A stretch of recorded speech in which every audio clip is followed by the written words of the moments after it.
ಲೋಕಸಭಾ ಚುನಾವಣೆ ಹತ್ತಿರ ಬರ್ತಿದ್ದಂಗೆ ಒಂದಷ್ಟು ಡೆವಲಪ್ಮೆಂಟ್ಗಳು ಕೂಡ ಗರಿಗೆದರ್ತಾ ಇವೆ. ಅದರಲ್ಲೂ ಯಾರಿಗೆ ಟಿಕೆಟ್ ಕೊಡಬೇಕು, ಯಾರಿಗೆ ಟಿಕೆಟ್ ಕೊಡಬಾರದು, ಭಗವಂತ ಖೂಬಾಗೆ ಟಿಕೆಟ್ ಕೊಡಬೇಕೋ ಬೇಡವೋ ಬಿಜೆಪಿಯವರೇ ವಿರೋಧ ಮಾಡ್ತಾ ಇದ್ದಾರೆ. ಪ್ರಭು ಚವ್ಹಾಣ್, ಶರಣು ಸಲಗರ ವಿರೋಧ ಮಾಡಿದ್ದಾರೆ. ಸಭೆಯಲ್ಲಿ ಶಾಸಕರ ವಿರೋಧ ವ್ಯಕ್ತ ಆಗ್ತಿದ್ದಂಗೆ ಭಗವಂತ ಖೂಬಾ ಸಭೆಯಿಂದ ಎದ್ದು ಹೊರಗಡೆಗೆ ಬಂದರು. ಶಾಸಕರೇ ವಿರೋಧ ಮಾಡಿದರು. ಟಿಕೆಟ್ ಕೊಡಬೇಕಾ ಕೊಡಬಾರದಾ ಅನ್ನೋದ್ರ ಬಗ್ಗೆ ಚರ್ಚೆ ನಡೀತಾನೆ ಇತ್ತು. ಈ ಸಂದರ್ಭದಲ್ಲಿ ಇಷ್ಟೊಂದೆಲ್ಲ ಚರ್ಚೆಗಳು ಬೇಡ, ಹೈಕಮಾಂಡಿಗೆ ಮಾಹಿತಿ ಕಳಿಸ್ತೀವಿ ಅಂತ ಅಧ್ಯಕ್ಷ ವಿಜೇಂದ್ರ ಹೇಳಿದರು. ಅದಾದ ನಂತರ ಅಶ್ವತ್ಥ ನಾರಾಯಣ ಜೊತೆಗೆ ಮಾತನಾಡಿ ಭಗವಂತ ಖೂಬಾ ಎದ್ದು ಹೊರಟರು.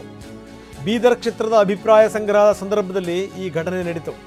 ಯಾವುದೇ ಕಾರಣಕ್ಕೂ ಅವರು ಟಿಕೆಟ್ ಕೊಡಬೇಡಿ ಅಂತ ಯಲಹಂಕ ಬಳಿಯ ರೆಸಾರ್ಟ್ ಒಂದರಲ್ಲಿ ನಡೆದಂಥ ಸಭೆ ಇದು.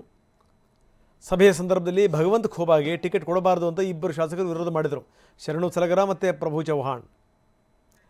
ಬನ್ನಿ, ನಮ್ಮ ಪ್ರತಿನಿಧಿ ಕಿರಣ್ ಈಗ ನಮ್ಮೊಂದಿಗೆ ನೇರ ಸಂಪರ್ಕದಲ್ಲಿದ್ದಾರೆ. ಕಿರಣ್, ಬಹಳ ಗಮನಿಸಬೇಕಾದಂಥ ಸಂಗತಿ, ಯಾವುದೇ ಕಾರಣಕ್ಕೂ ಕೇಂದ್ರ ಸಚಿವರು ಆಗಿರುವಂಥವರಿಗೆ ಟಿಕೆಟ್ ಕೊಡಬೇಡಿ, ಭಗವಂತ ಖೂಬಾಗೆ ಟಿಕೆಟ್ ಕೊಡಬೇಡಿ ಅಂತ ಇಬ್ಬಿಬ್ಬರು ಶಾಸಕರು ಒಕ್ಕೊರಲ ಅಭಿಪ್ರಾಯವನ್ನು ವ್ಯಕ್ತಪಡಿಸಿದ್ದಾರೆ.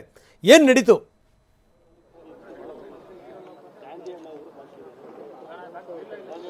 ರಂಗನಾಥ್, ಬೀದರ್ ಲೋಕಸಭಾ ಕ್ಷೇತ್ರದ ಅಭಿಪ್ರಾಯ ಸಂಗ್ರಹಣೆ ಮಾಡುವಂತಹ ಸಂದರ್ಭದಲ್ಲಿ ನೇರವಾಗಿ ಬಿಜೆಪಿ ಶಾಸಕರುಗಳು ಕೇಂದ್ರ ಸಚಿವರು ಆಗಿರುವಂತಹ ಬೀದರ್ ಸಂಸದ ಭಗವಂತ ಖೂಬಾ ಅವರಿಗೆ ಟಿಕೆಟ್ ಕೊಡಬಾರದು ಅನ್ನುವಂಥ ವಿರೋಧವನ್ನು ವ್ಯಕ್ತಪಡಿಸಿರುವಂಥದ್ದು. ರಂಗನಾಥ್, ಇಲ್ಲಿ ಒಂದು ವಿಚಾರ ಏನಂದ್ರೆ, ಇಲ್ಲಿ ಇರುವಂತಹ ವ್ಯಕ್ತವಾದಂತಹ ಅಭಿಪ್ರಾಯ ಏನಿತ್ತು, ಇದು ಕಳೆದ ವಿಧಾನಸಭಾ ಚುನಾವಣೆಗೆ ಕೂಡ ಲಿಂಕ್ ಆಗ್ತದೆ. ಯಾಕೆಂದ್ರೆ ವಿಧಾನಸಭಾ ಚುನಾವಣೆಯಲ್ಲೂ ಕೂಡ ಶಾಸಕ ಪ್ರಭು ಚವ್ಹಾಣ್ ತಮ್ಮ ವಿರುದ್ಧ ಭಗವಂತ ಖೂಬಾ ಅವರು ತಮ್ಮನ್ನು ಸೋಲಿಸೋದಕ್ಕೆ ನೇರವಾಗಿ ಪ್ರಯತ್ನವನ್ನ ಮಾಡಿದ್ರು ಅನ್ನುವಂಥ ವಿಚಾರವನ್ನ ಬಹಿರಂಗವಾದಂತಹ ಆರೋಪವನ್ನ ಮಾಡಿದ್ರು.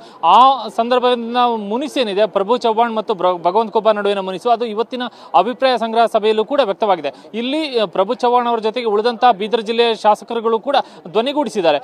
ಶಾಸಕ ಪ್ರಭು ಚವ್ಹಾಣ್ ಅವರು ಭಗವಂತ ಖೂಬಾ ಅವರಿಗೆ ಟಿಕೆಟ್ ಅನ್ನು ಕೊಡಬಾರದು ಅನ್ನುವಂಥ ಒಂದು ಅಭಿಪ್ರಾಯವನ್ನು ನೇರವಾಗಿ ಸಭೆಯಲ್ಲಿ ವ್ಯಕ್ತಪಡಿಸಿದಂತೆ ಬಸವಕಲ್ಯಾಣ ಶಾಸಕ ಶರಣು ಸಲಗರ ಕೂಡ ನೇರವಾಗಿ ತಮ್ಮ ಅಭಿಪ್ರಾಯವನ್ನು ಹೇಳಿದ್ದಾರೆ. ಇದರ ಜೊತೆಗೆ ಹುಮ್ನಾಬಾದ್ ಶಾಸಕರಾಗಿರುವಂತಹ ಸಿದ್ದು ಸವದಿ, ಸಿದ್ದು ಪಾಟೀಲ್, ಅದೇ ರೀತಿ ಬೀದರ್ ದಕ್ಷಿಣ ಶಾಸಕ ಶೈಲೇಂದ್ರ ಬೆಲ್ದಾಳೆ ಕೂಡ ಇವರ ಮಾತಿಗೆ ಧ್ವನಿಗೂಡಿಸಿದ್ದಾರೆ. ಇಲ್ಲಿ ಭಗವಂತ ಖೂಬಾ ಅವರ ಬದಲಾಗಿ ಬೇರೆಯವರಿಗೆ ಕೊಡುವಂಥದ್ದು ಸೂಕ್ತ ಅನ್ನುವಂಥ ಒಂದು ಅಭಿಪ್ರಾಯವನ್ನು ಅವರು ವ್ಯಕ್ತಪಡಿಸುವಂಥದ್ದು. ಈ ಬಾರಿ ಒಂದು ವೇಳೆ ಭಗವಂತ ಖೂಬಾ ಅವರಿಗೆ ಮತ್ತೆ ಅಭ್ಯರ್ಥಿ ಮಾಡಿದರೆ ಖಂಡಿತವಾಗಿ ಕೂಡ ಬಿಜೆಪಿ ಕ್ಷೇತ್ರವನ್ನು ಕಳೆದುಕೊಳ್ಳಬೇಕಾಗತ್ತೆ ಅನ್ನುವಂಥ ಒಂದು ಅಭಿಪ್ರಾಯವನ್ನು ಕೂಡ ಅವರು ಈ 4 ಶಾಸಕರು ಕೂಡ ಸಭೆಯಲ್ಲಿ ಹೇಳಿದ್ದಾರೆ. ಈ ಶಾಸಕರ ಜೊತೆಗೆ ಉಳಿದಂತಹ ಜಿಲ್ಲೆಯ ಬಿಜೆಪಿ ಪ್ರಮುಖರುಗಳು ಕೂಡ ತಮ್ಮ ಅಭಿಪ್ರಾಯವನ್ನು ಅದೇ ಮಾದರಿಯಲ್ಲಿ ವ್ಯಕ್ತಪಡಿಸಿದ್ದಾರೆ. ಅಭ್ಯರ್ಥಿಯನ್ನು ಬದಲಾವಣೆ ಮಾಡುವಂಥದ್ದು ಸೂಕ್ತ ಅನ್ನುವಂತಹ ರೀತಿಯಲ್ಲಿ ತಮ್ಮ ಅಭಿಪ್ರಾಯವನ್ನು ವ್ಯಕ್ತಪಡಿಸುವಂಥದ್ದು. ಯಾಕೆಂದ್ರೆ ಭಗವಂತ ಖೂಬಾ ಅವರ ವಿಚಾರವಾಗಿ ಬಿಜೆಪಿ ಶಾಸಕರುಗಳಿಗೆ ಜಿಲ್ಲೆಯ ಮಟ್ಟದಲ್ಲಿ ಒಂದಷ್ಟು ಅಸಮಾಧಾನ ಇರುವಂಥದ್ದು. ಅದರಲ್ಲೂ ಕೂಡ ಪ್ರಭು ಚವ್ಹಾಣ್ ಅವರು ದೊಡ್ಡ ಮಟ್ಟದ ಬಹಿರಂಗವಾದಂತಹ ಯುದ್ಧವನ್ನೇ ಭಗವಂತ ಖೂಬಾ ಅವರ ವಿರುದ್ಧ ವಿಧಾನಸಭಾ ಚುನಾವಣೆಗೆ ಸಾರ್ತಾನೆ ಬಂದಿದ್ದಾರೆ.